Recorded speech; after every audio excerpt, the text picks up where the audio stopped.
Assalamualaikum warahmatullahi wabarakatuh. Alhamdulillah, salatu wassalamu ala rasulillah, amma ba'd. Kaum muslimin yang dirahmati Allah subhanahu wa ta'ala, kembali kita membahas Al-Zaitun, dan tetap tujuannya adalah agar masyarakat muslim ini semakin sadar dan terbuka akal sehatnya, sehingga bisa memahami bahwa tidak diragukan lagi Al-Zaitun itu adalah kelompok yang sesat dan menyesatkan.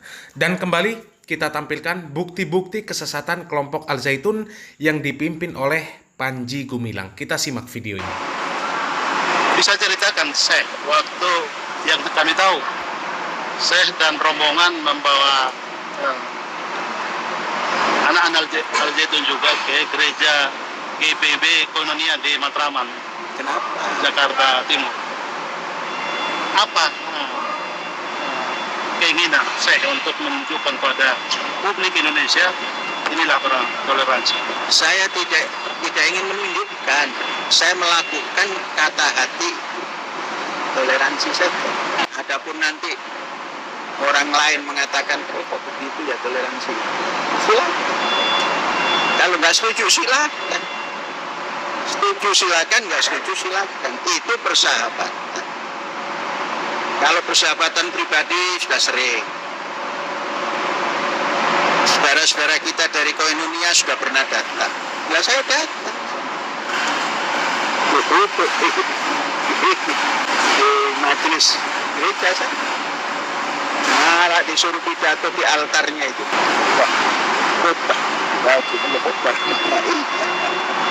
Pidato itu bahasa Indonesia, khutbah itu bahasa Arab.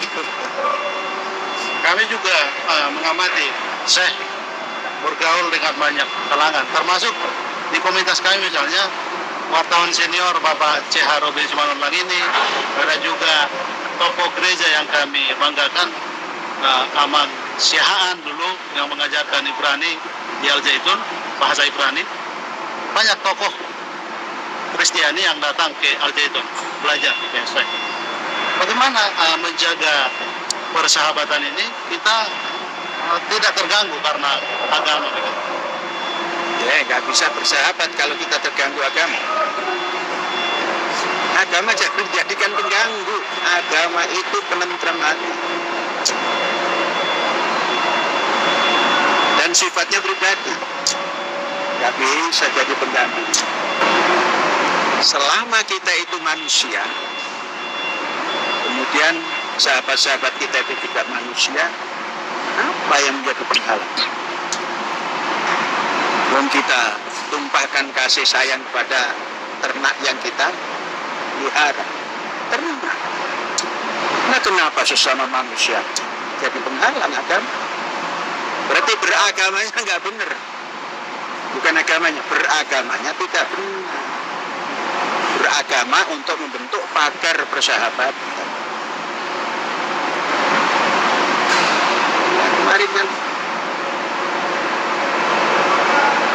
waktu Natal itu saya khawatir surat Natal tiap tahun yang saya kirim itu belum sampai.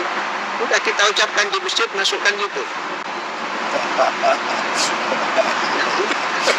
di masjid. Ya, kalau masih duduk di sini kan orang menganggap oh iya itu di bawah laut, di laut. Kalau masjid kan katanya sakral. Ya tempat sakral itulah saya ucapkan. Khawatir surat tahunan yang kita kirim itu belum sampai. Kami itu mengirim setiap tahun. Perangkonya tidak pakai satu-satu, timbang berapa perangkonya. Mengapa kok tidak melalui WA?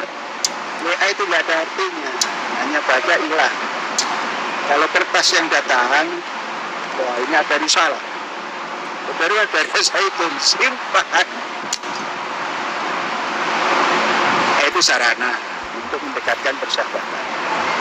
Kaum muslimin yang dirahmati Allah subhanahu wa ta'ala, ternyata Panji Gumilang ini pernah membawa siswa-siswi Al-Zaitun untuk masuk berkunjung ke sebuah gereja. Dan alasannya adalah untuk membangun toleransi dan untuk menjalin persahabatan. Memang alasan toleransi dan persahabatan ini sering dipakai oleh sebagian kelompok untuk membenarkan perbuatan-perbuatan yang melanggar batasan syariat Islam.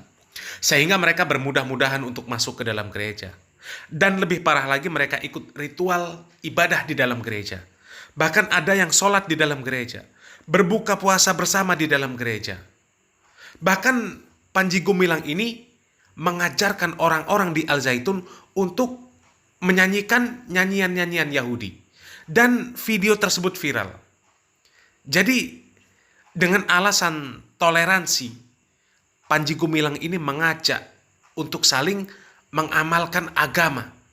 Yang Islam diajak ikut ibadah di gereja. Yang Kristen diajak beribadah di dalam masjid. Begitu juga dengan Yahudi. Jadi yang seperti ini, bagaimana pandangan Kemenak dan MUI? Ini rusak. Membuat video ucapan Natal di dalam masjid. Ini parah. Parah, naudzubillah min dzalik. Jangan-jangan nanti ke depan, demi alasan persahabatan dan toleransi, masjid di Al-Zaitun dipakai untuk melakukan ibadah Natal. Kemudian ketika Panji Gumilang mati, mayatnya minta dikremasi atau minta dibakar.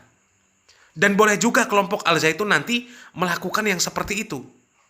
Yang Muslim ketika mati demi toleransi dan persahabatan rela kemudian melakukan cara-cara orang kafir untuk menyelenggarakan jenazahnya. Apakah itu dibakar dan lain sebagainya. Nanti Robin Simanulang ketika mati mayatnya minta dimandikan, dikafankan, disolatkan di Masjid Al-Zaitun. Apakah sampai seperti itu yang namanya toleransi? Ini sesat. Sesat dan bahaya. Bahaya. Dan inilah salah satu dari sekian banyaknya kesesatan di Al-Zaitun. Memaknai toleransi dengan akal dan ketololan. Untuk apa turun surat Al-Kafirun? Mengapa juga Rasulullah SAW melarang mengucapkan salam kepada orang kafir?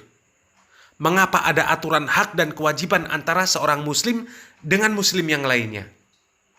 Jadi toleransi itu ada aturan, ada batasan.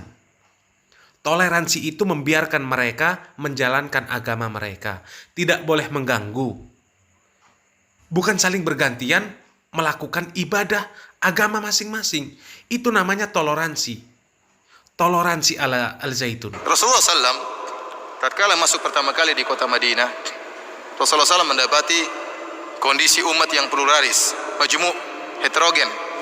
Ada orang-orang musyrikin, kaum penduduk kota Madinah yang belum masuk Islam, suku Aus dan Khazraj yang belum masuk Islam, dan ada komunitas kaum muslimin yaitu kaum Ansar, dan ada komunitas orang-orang Yahudi ya, yang terdiri atas 3 suku besar ya, yang tinggal di kota Madinah. Maka Nabi SAW kemudian membuat perjanjian di antara mereka.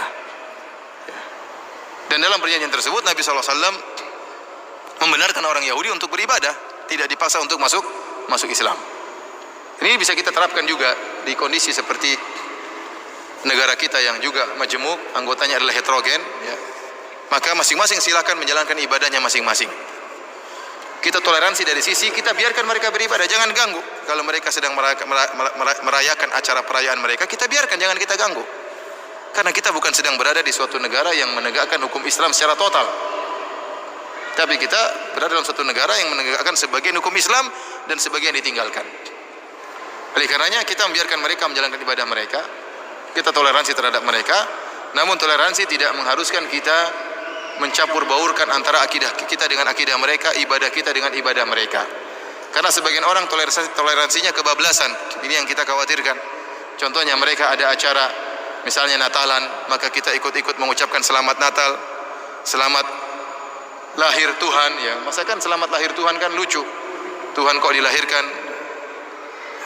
Seakan-akan kita mendukung perayaan mereka yang mengatakan Tuhan baru lahir. Dan orang-orang yang kita ucapkan selamat Natal, mereka semakin pede dengan agama mereka. Ini diisyaratkan oleh para ulama. Di antara kemudaratan kita mengucapkan selamat Natalan membuat mereka semakin pede dengan agama mereka, dan mereka mengatakan lihat orang dengan agama kita. Terus bagaimana? Kapan kita mau dakwahi? Sementara kita katakan selamat hari Natal. Kita mengatakan di antara bentuk toleransi, silakan mereka mengadakan acara Natalan, itu hak mereka. lakum dinukum waliyadin, dan kita toleransi, jangan kita ganggu, silakan mereka melakukan acara tersebut selama mereka tidak ganggu kita, kita tidak boleh mengganggu mereka. Allah Subhanahu wa taala berfirman, la yanhakumullah 'anil ladzina lam yuqatilukum fid din wa lam yukhrijukum min diyarikum an tabarruhum wa tuqsitu ilaihim innallaha yuhibbul muqsitin. Sungguhnya Allah Subhanahu wa taala tidak melarang kalian untuk berbuat baik dan untuk berbuat adil kepada orang-orang yang tidak memerangi kalian dan tidak mengusir kalian dari negeri kalian. Sungguhnya Allah Subhanahu wa taala mencintai orang-orang yang berbuat adil. Maka toleransi kita jalankan di tanah air kita, namun jangan sampai kebablasan. Ya, sekarang kita lihat sebagian orang kemudian masuk di gereja, kemudian ikut nyanyi-nyanyi dengan nyanyian gereja. Enggak perlu, toleransi enggak perlu seperti itu. Toleransi tidak harus seperti itu. Terus kapan mereka akan tahu bahwasanya mereka bersalah? Padahal mereka orang-orang Nasara atau orang-orang Kristen, mereka juga harus kita perhatikan bagaimana kita mendakwahi mereka. Nabi SAW dahulu mengutus para dai untuk mendakwahi mereka. Sekarang misalnya ada istilahnya ada kristenisasi, kita juga harus membuat islamisasi. Bagaimana caranya kita datang kepada mereka, kita kasih syubhat. Bagi mereka biar bingung dengan agama mereka, karena agama mereka dibangun di atas kebatilan. Yang Allah sebutkan di antara sifat-sifat orang Nasara, ad-dhalin, orang-orang yang sesat. Kenapa? Karena agama mereka tidak dibangun di atas hal yang kuat, tetapi hayalan yang tidak masuk akal. Cerita tentang Yesus disalib, kemudian Allah jadi anak Tuhan atau bagaimana, kemudian ini semua tidak masuk akal. Mereka sebenarnya punya hak untuk kita dakwahi. Namun kalau kita mengucapkan selamat Natal, bagaimana cara kita mendakwahi mereka? Silakan bertoleransi, tetapi ada batasannya. Maksud saya, toleransi itu harus kita jalankan, namun jangan kebablasan. Jangan kebablasan sampai ikut-ikut acara mereka, tidak perlu. Mereka pun mengerti. Kita punya prinsip-prinsip yang harus kita pegang. Tetap ramah kepada mereka, ya. Tetap ramah kepada mereka, berbuat baik kepada mereka, dan jangan berbuat jahat kepada mereka, ya. Namun tidak berlebihan dalam toleransi. Jadi begitulah kaum muslimin, batasan toleransi. Toleransi itu bukan berarti tidak boleh menyinggung, tidak boleh menyalahkan agama lain. Sehingga kemudian dikatakan kalau menyinggung dan menyalahkan agama lain maka tidak akan bisa bersahabat. Ini kata-kata yang dibuat untuk mengkerdilkan pemikiran kaum muslimin. Seakan-akan ketika kaum muslimin ini tidak menyinggung dan tidak menyalahkan agama lain, maka akan terjadi toleransi yang baik. Terjadi kedamaian antar umat beragama. Itu bohong. Al-Quran sudah mengatakan bahwasanya orang-orang Yahudi dan Nasrani ini tidak akan ridho kepada umat muslim sampai umat muslim ini mengikuti milah mereka, mengikuti jalan mereka, mengikuti agama mereka.